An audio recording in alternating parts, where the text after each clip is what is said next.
itu melihat segala yang terjadi di sisi dia, ya itu. Makanya sebenarnya kalau kita perhatikan yang di sekeliling kita ini, harusnya kita bisa melihat betapa Allah itu hebat sekali gitu. Jadi Allah itu bisa membuat orang kaya jadi orang yang paling kaya bisa jadi orang yang paling miskin dalam sehari, dan orang yang paling miskin oleh Allah itu dibuat jadi orang kaya. Orang paling mulia hari itu dia bisa hinakan, orang yang paling hina hari itu dia bisa muliakan. Artinya di dunia itu hidup itu dibolak-balik semaunya Allah gitu loh. Makanya kalau bagi Allah itu tidak ada rumus bahwa orang sukses itu karena rajin usaha, itu nggak ada rumusnya di Allah. Itu rumus itu munculnya di manusia, di makhluk. Walaupun cuman kalau kita lihat tuh ya nggak semuanya terjadi seperti itu. Ini kan namanya rumus manusia kan berlaku secara umum gitu loh. Orang rajin belajar dia berhasil, orang malas dia akan gagal. Tapi nanti akan ketemu orang malas juga berhasil, yang rajin juga gagal gitu. Itu jadi iman itu bertambah dan berkurang. Nah, kemudian terkait dengan ayat ya, pada hari ini aku sempurnakan agama. Jadi makna sempurna itu bukan berarti gini. Kan al-yauma akmaltu lakum itu diturunkan di Mekah ketika haji wada. Jadi artinya agama itu sudah sempurna. Jangan berpikir bahwa berarti sahabat-sahabat yang meninggal sebelum haji wada itu berarti melaksanakan Islam yang tidak sempurna. Ya. Berarti Islam waktu sebelum Nabi itu tidak sempurna gitu kan ya. Ya, bukan gitu maksudnya kan. Ibaratnya kan kayak sekarang ya, kalau dulu kan nilai itu kan 0 sampai 10 kan ya. Sekarang 0 sampai 100 ya. Ya jadi orang itu dihukumi ketika dia sesuai dengan waktu itu tuh apa. Ketika orang meninggal nih, contoh kemarin tuh di hadis itu dijelaskan sahabat ada yang dia sholatnya itu ngadep Baitul Maqdis, tidak menghadap Ka'bah. Nah, Allah mengatakan innallaha la yudhi'a amalukum, kata sesungguhnya Allah itu tidak mengabaikan amal-amal mereka. Ya sama, karena waktu itu standarnya segitu, namanya sempurnanya agama seperti itu. Nah pada hari akmaltu lakum itu ya agama itu berarti sudah sempurna. Artinya sudah sempurna itu, jadi segala ketentuan halal dan haram itu sudah final gitu. Kalau sebelumnya itu belum final. Karena ada khamar gitu kan yang waktu beberapa yang tadinya dia belum diharamkan. Ada yang dia bilang bahwa di situ manafi'u ya ismun huma akbaru min naf'ihima katanya. Kalau kayak khamar itu dosanya atau kejelekannya itu lebih banyak daripada manfaatnya, sehingga ini apa itu namanya nggak diituin orang yang dia minum minuman keras pada waktu itu nggak dianggap dosa. Jadi kalau orang yang meninggal pada waktu itu bukan berarti dia tidak melaksanakan agama secara sempurna, gitu. Nggak seperti itu. Hanya hukum waktu itu belum final. Begitu diturunkan al-yauma akmaltu lakum itu, hukum itu sudah final. Sudah final itu artinya ketentuan-ketentuan Allah juga sudah ditetapkan. Jadi nggak akan ada perubahan lagi gitu. Hukum-hukumnya. Nah makanya ketika dikatakan ada aturan-aturan baru gitu ya di dalam Islam, gitu. Ada aturan-aturan baru yang disebut dengan bid'ah kalau yang sekarang ini, itu kan kita bisa balik bertanya apakah kayak di zaman Mu'tazilah ya, di zaman Mu'tazilah itu adalah kaum yang anggap bahwa Al-Quran ini makhluk. Dia menganggap bahwa Al-Quran ini makhluk. Sedangkan Imam Hambali itu, Ahmad bin Hambal itu menganggap bahwa Al-Quran itu ya kalamullah, bukan makhluk. Sehingga mereka itu berdebat gitu. Di dalam debatnya itu Imam Ahmad bertanya, jadi ketika Allah itu menurunkan agama itu sudah sempurna, menurut kamu tuh apakah sempurna itu benar-benar sempurna atau masih ada kurangnya? Jadi oleh kepalanya atau ketuanya Mu'tazilah dibilang ya sudah sempurna. Nah, jadi kalau dibilang sudah sempurna itu Nabi itu kapan ngomong bahwa Al-Quran itu makhluk? Kalau kamu ngomong bahwa Al-Quran itu makhluk, berarti kamu menganggap bahwa Allah itu lupa ketika ngomong akmaltu lakum, ternyata masih ada yang ketinggalan bahwa mengucapkan bahwa Al-Quran itu makhluk. Berarti salah dong ayatnya, dia nggak bisa ngomong. Terus dia nanya juga, gimana Nabi? Tahu nggak Nabi kalau Al-Quran itu makhluk? Abu Bakar tahu nggak? Umar tahu nggak? Oh ya, diam dia. Kalau dia bilang tahu, mana hadisnya kan gitu kan? Kalau Umar tahu, mana riwayatnya bahwa Umar itu kalau? Nah, kalau Nabi dibilang tidak tahu, ya berarti mereka yang salah gitu kan? Dibilang tahu, mana dasarnya? Makanya kalau kita bicara sekarang aturan agama, ya tadi kita bilang aturan agama itu ya ini ada nggak gitu loh di Al-Quran dan di hadis gitu kan, di Al-Quran dan hadisnya ada nggak?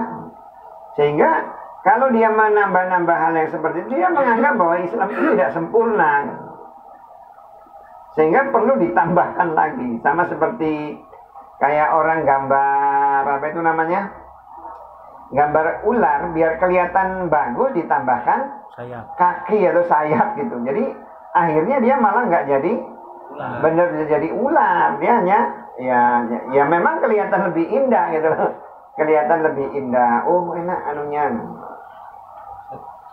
Sehat, itu kan sama kayak gini kan, kalian ya orang. Coba kalau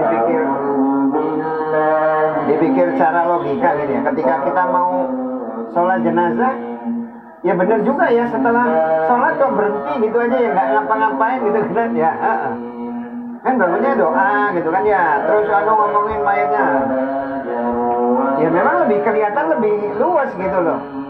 Tapi masalahnya ajarannya nggak seperti itu. Nabi yang ngajarin begitu dia sudah sholat ya sudah sholat nggak anu lagi. Ya itulah aturan agama itu ya, sempurnanya itu ya seperti itu.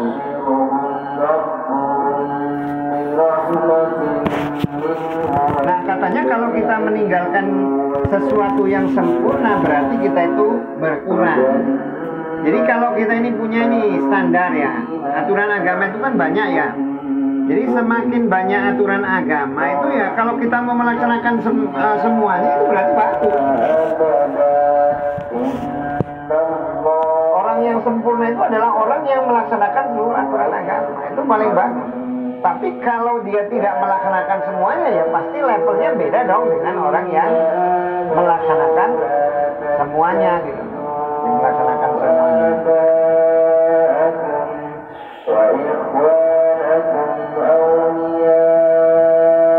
Terus hadasana Muslim Ibnu Ibrahim Qala berbicara dia hadasana Hisam Qala berbicara hadasana Qatadah an dari Anas an dari Nabi sallallahu alaihi wasallam. Qala berbicara dia ruju keluar min dari an-nari neraka. Man yang qala berbicara dia la tiada ilaha Tuhan illa kecuali Allah wa dan fi di dalam kolbi hatinya wasnu seberat syairah. Sakrun itu rambut min dari khairin kebaikan. Wa dan yahruju keluar min dari an-nari rakaman yang qala berbicara dia la tiada ilaha Tuhan illa kecuali Allah wa dan fi di dalam kolbi hatinya wasnu seberat hurroh gandum min dari khairin kebaikan. Wa dan yahruju keluar min dari an-nari neraka man yang qala berbicara dia La tiada ilaha Tuhan illa kecuali Allah wa dan fi di dalam qalbi hatinya waznu seberat dzarratin biji sawi min dari khairin kebaikan. Qala berbicara Abu Abdillah, qala berbicara Aban hadasana telah menceritakan kepada kami Qatadah hadasana telah menceritakan kepada kami Anas dari Nabi sallallahu alaihi wasallam min dari iman maka nih tempat min dari khairin kebaikan. Yuk baca.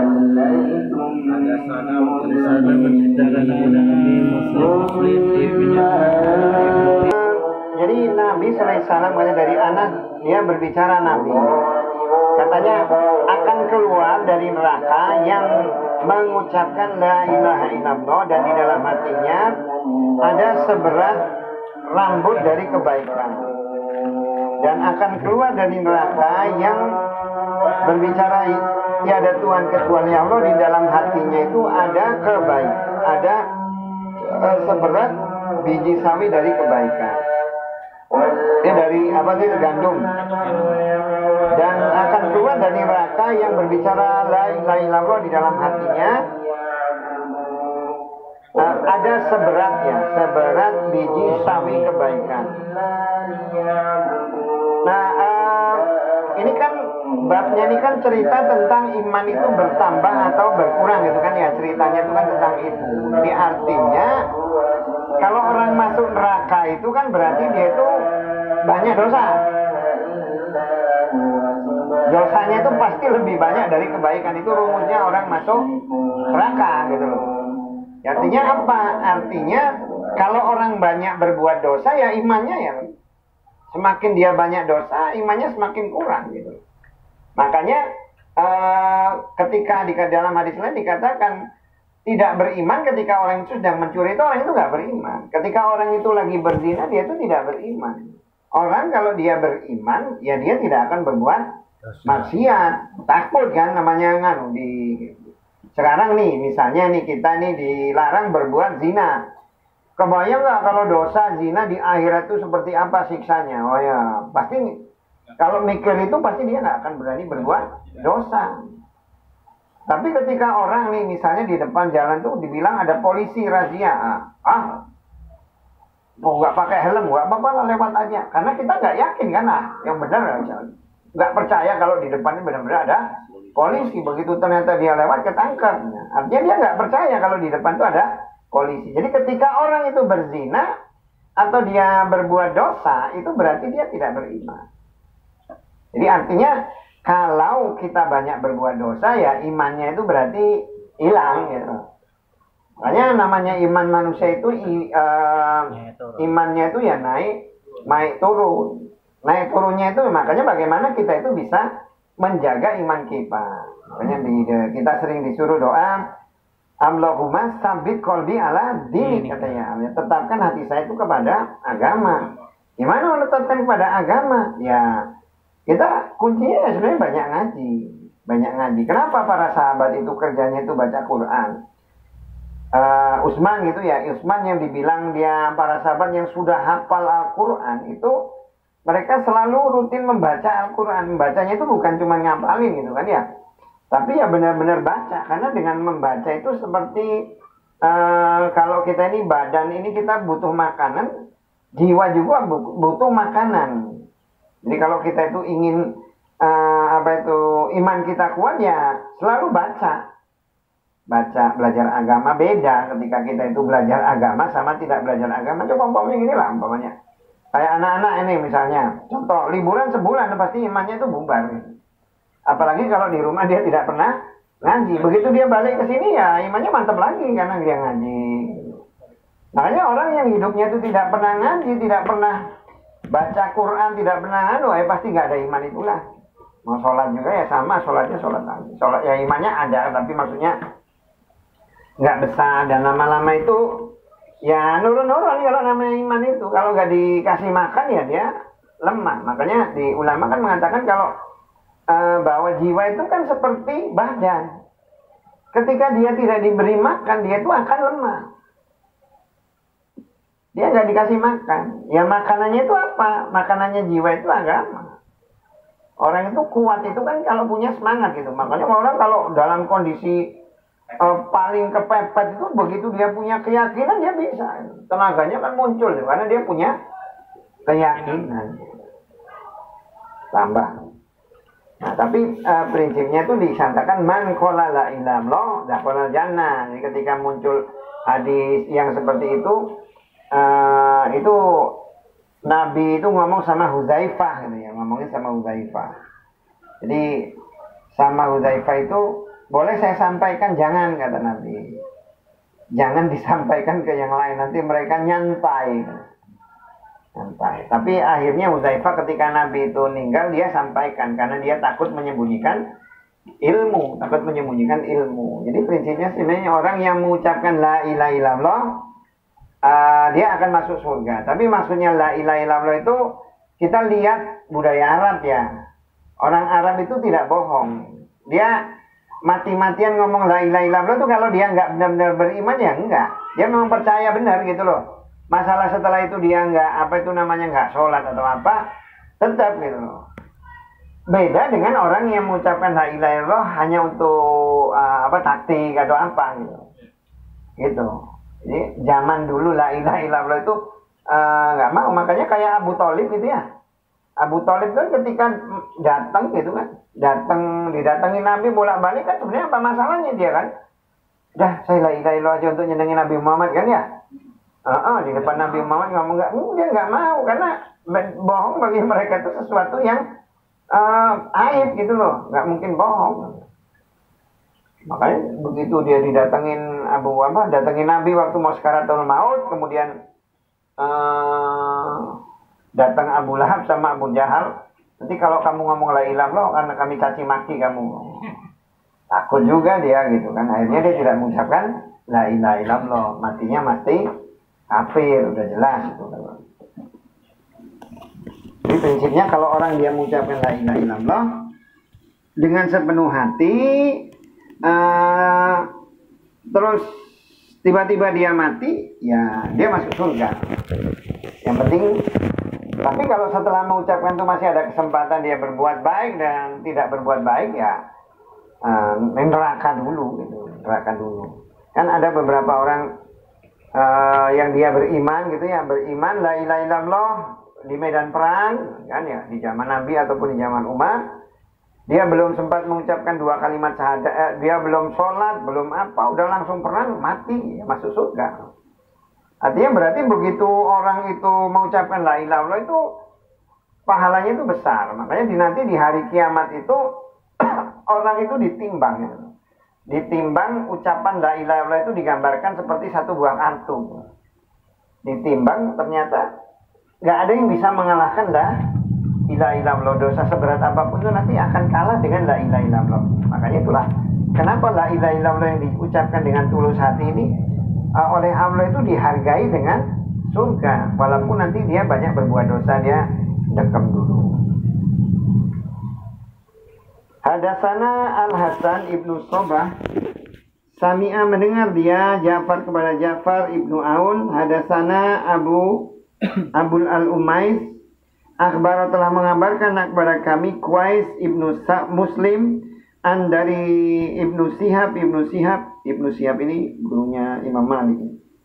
Dari Umar ibnul Khattab, anna sungguhnya rojulan laki-laki, 2 laki-laki. Rojulan laki-laki min dari al-Yahudi, orang Yahudi, qala berbicara dialah kepada huknya. Ya wahai Amirul Mukminin, ayat fi di dalam kitabkum kalian, takra'una membaca kalian hak kepadanya. Kalau ala kepada anak kami ma'syarul golongan al-Yahudi, nazalat turun la sungguh atakhadna menjadikan kami zalika itu al-yauma hari dan hari raya. Qala berbicara dia ayu mana ayatin ayat Qala berbicara dia, al-yauma pada hari ini akmaltu telah menyempurnakan akulah bagikum kalian dina agamakum kalian. Wa dan atmamtu menyempurnakan aku ala kepada kalian nikmati nikmatku wa dan raditu ridho akulah bagikum kalian Islam dinan sebagai agama.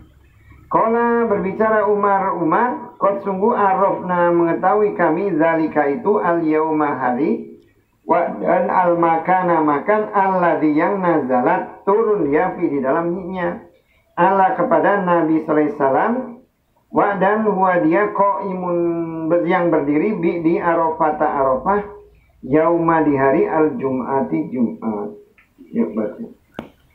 Ya, jadi apa ini orang Yahudi ngomong. Artinya orang Yahudi juga baca Quran itu ya. Jadi baca dia ngomong nih sama Umar. Jadi sesungguhnya seorang laki-laki dari Yahudi berbicara kepada Umar, Amirul Mukminin. Ya, Umar. Jadi khalifah itu setelah kalau Abu Bakar itu dipanggil Khalifatullah. Khalifah itu karena khalifah itu artinya itu pengganti. Makanya Nabi Adam itu dia dijadikan khalifah. Ada yang menerjemahkan khalifah itu pemimpin, tapi khalifah itu artinya pengganti. Tidak ada khalifah kecuali sebelumnya itu ada sesuatu. Tidak ada khalifah pasti sebelumnya ada sesuatu, karena khalifah itu ganti, berarti kan ada yang digantikan. Makanya Nabi Adam itu disebut khalifah itu bukan dia sebagai pemimpin, tapi dia gantiin. Karena makanya di dalam tafsir Ibnu Katsir itu dijelaskan bahwa Allah itu sebelum menciptakan manusia itu sudah menciptakan makhluk. Jin dikirimkan ke muka bumi dikasih agama, ternyata dia berbuat kerusakan gitu, sehingga akhirnya sampai diturunkan malaikat untuk memerangi jin-jin tersebut, setan. Nah, di antara jin-jin yang berbuat dosa itu ada jin yang soleh, namanya iblis. Itu jin yang soleh, makanya dia diangkat ke langit. Jadi iblis itu tadinya tuh soleh.